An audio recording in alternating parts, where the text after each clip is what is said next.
Support for this podcast comes from Boston University's Questrom School of Business, presenting the Is Business Broken podcast, featuring conversations about the role of business, stakeholder relations, and government at bu.edu/Questrom or wherever podcasts are available.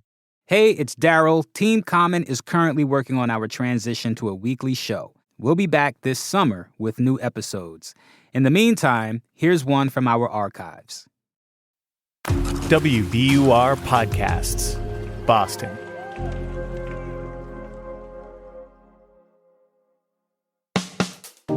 I'm Daryl C. Murphy, and you're listening to The Common.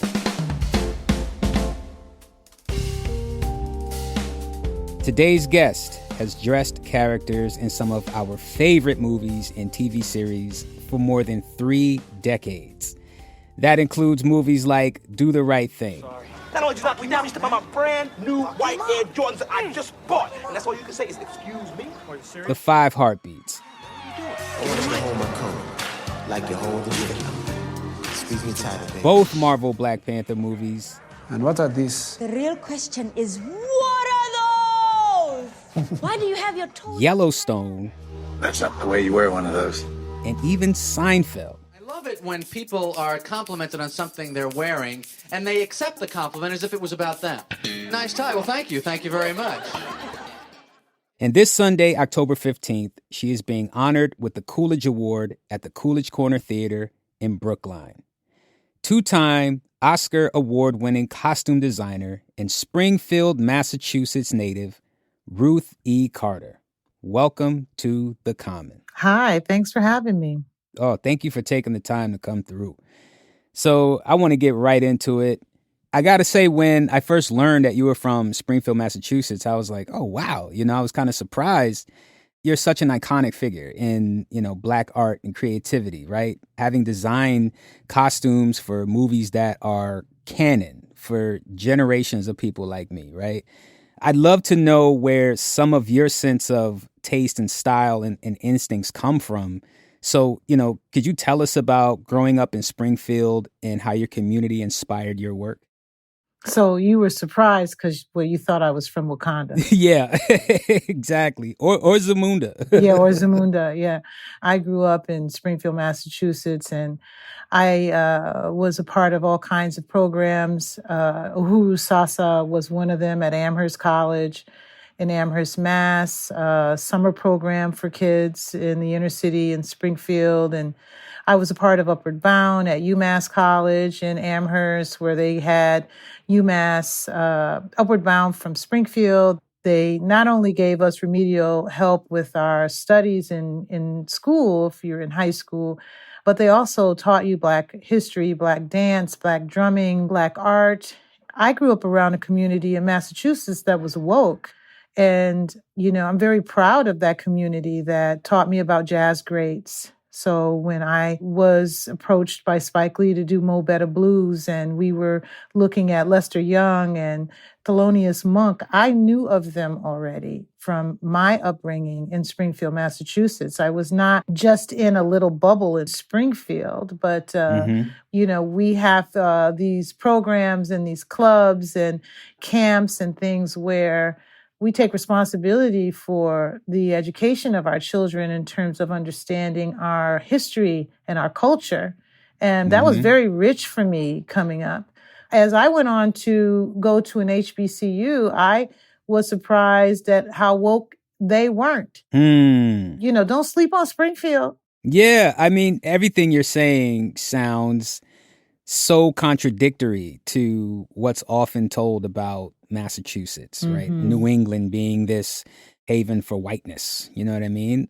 It's a haven for wokeness. Tell me about, the inspiration that you're drawing from today.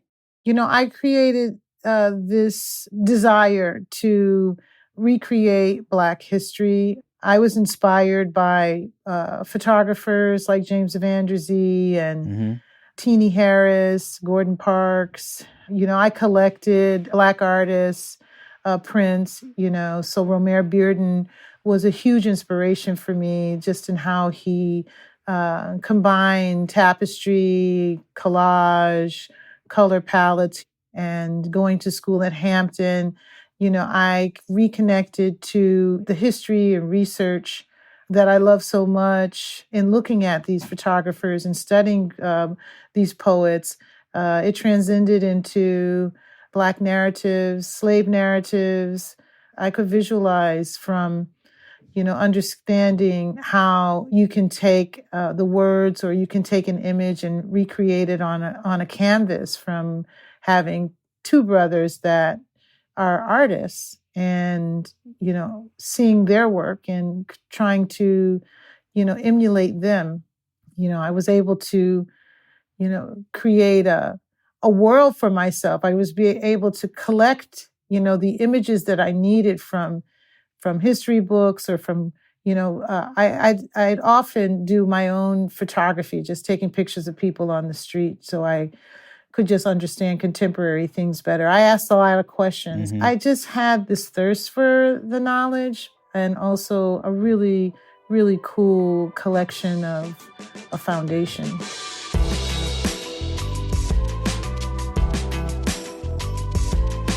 We're going to take a quick break, but we'll be right back.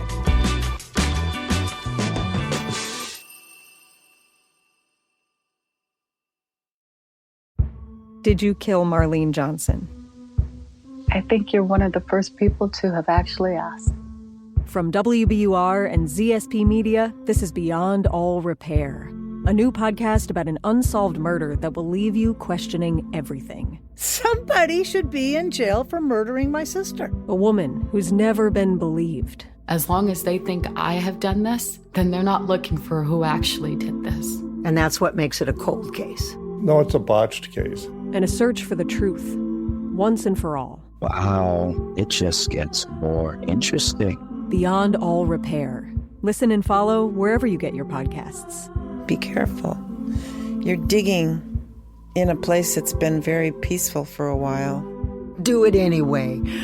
Dig.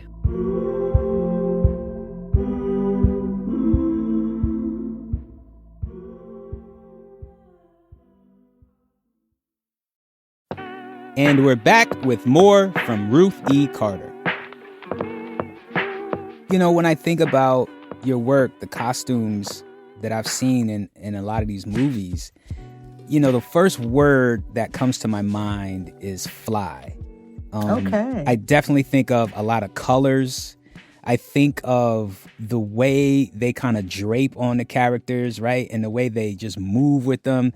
Could you talk about how you think about colors and how you think about the tailoring of it and how you fit it to the characters in your movie, to the actors who are playing these characters? Well, for Black Panther and Wakanda Forever, and any Marvel film, you are inspired by the comics, and you can't look at tribes without thinking color, without seeing it, without experiencing it. You can't do beadwork and be monochromatic. You have to bring in color. When I came into the industry, there was a lack of color, and that was the norm. It was more philosophy that don't let things overshine the actors.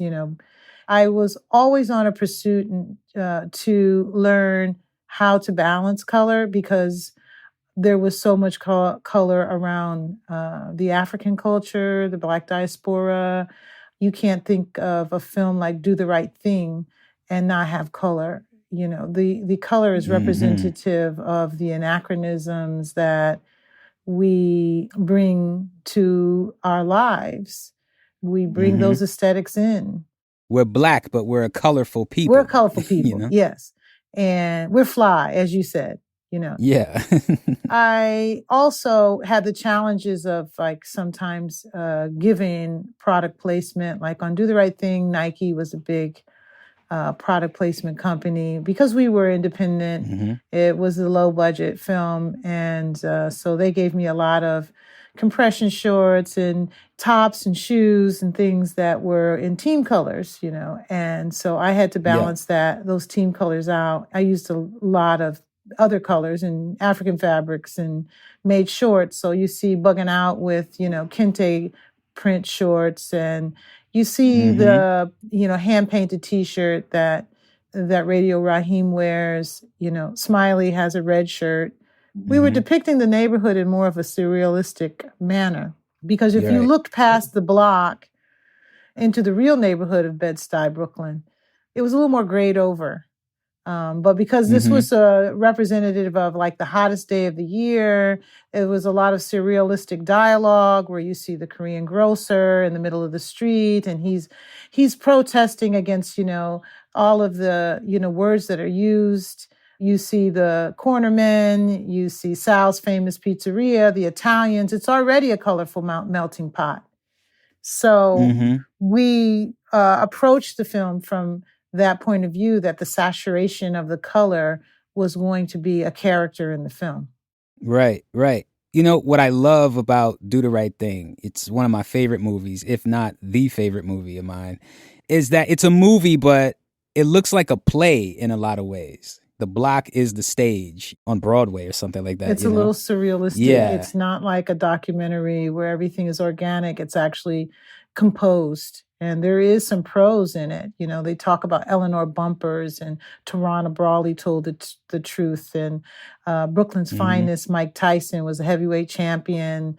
There's a lot of surreal dialogue going on. That's why it feels like a composed script. And it's in the Library of Congress. So, it was composed well. So you're being honored this Sunday at Coolidge Corner Theatre in Brookline. What went through your mind when you learned that they wanted to honor you with the Coolidge Award? Well, I did a little research, and I felt really honored to be the first Black person to receive this award and have my films play in their historic theater. A theater that may have once upon a time not included stories like mine or people of color like me. So that was big, and I feel like, it doesn't matter when it happens, how it happens. It just matters that it happens. And they're into preservation, and they're showing my film. So, growing up in Massachusetts, and my mother coming from Virginia, it's like historic and incredible to have my name up in lights on this theater's marquee. It's amazing. I mean, how does it feel to get this from home, right? In Springfield earlier this year, you had a mural unveiled in your honor, and now you're getting this honor, and I'm sure there's others, right? But how does it feel to know that home loves you as well?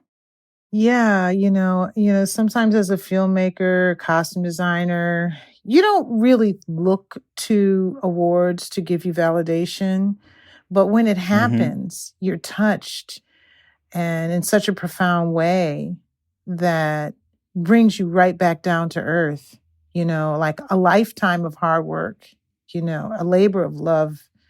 When I think of myself starting out and discovering art and costume design, and now to be honored for an art form that has changed the way Black people and stories are experienced on screen and in people's lives, it just brings you right back down. It's like your people at home are saying, this is how important your work has been for us. And it brings you down to earth, and it touches your core. Well, for my last question, who or what is on your mood board right now? Oh, let's see. On my mood board right now is Beyonce Renaissance Tour, because the costumes are really great. She really made a world with that album. Costumes changed for every city she went to. So it's like a huge Herculean effort to put that much content into that tour. I mean, it was amazing. Oh, yeah. Well, Ms. Carter, I just want to say thank you so much for taking the time to come through to the Common. We really, really appreciate it. Yeah, my pleasure. Thank you for having me. That's two-time Oscar-winning costume designer and Springfield, Massachusetts native, Ruth E. Carter.